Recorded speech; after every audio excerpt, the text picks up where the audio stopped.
Alright, hari ni aku tunjuk korang ada mini luggage size 14 inci which aku akan gunakan bukan untuk balik kampung walaupun dah nak masuk musim balik kampung, tapi untuk aku bawa barang-barang bola aku seperti kasut bola dan so on lah kan. Pelik tak pelik tapi quite elegant jugalah. Tengok dia punya bag ni, design dia agak cantik lah kat sini. Also ada handle which korang boleh pegang dekat sini dan juga korang boleh sangkut yang dekat luggage punya handle kalau korang nak guna untuk benda lain lah. Tapi aku nak bawa untuk main bola je pun. Okay, aku tunjuk korang macam mana isi kat dalam dia macam ni.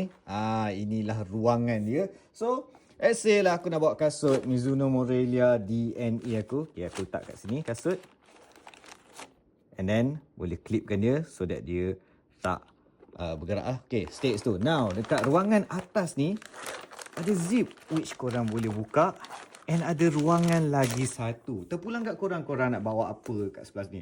Let's say lah kau nak bawa kasut lagi satu lah kan. Okay, letak je lah kat atas ni.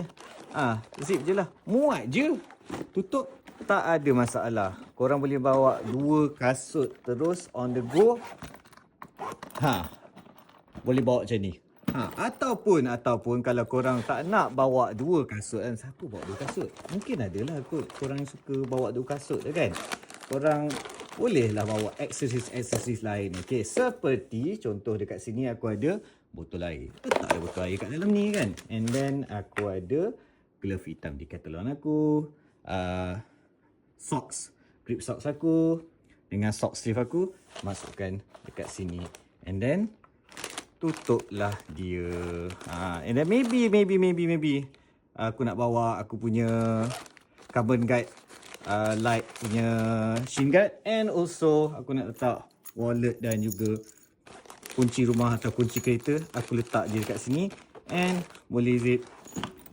Dan kita tutup. Dah siap. Aku boleh bawa pergi main bola. Bawa luggage je. Memang sangat cool. And also kat sini korang boleh clip juga. Dia ada bagi tali kat sini. Dia bagi, tapi aku tak minat lah warna ni aku letak ni kan. Baik aku cari warna hitam.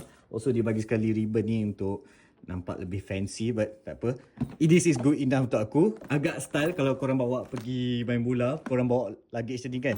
Dia macam bawa something top secret kat dalam ni lah. So, what do you guys think about luggage ni?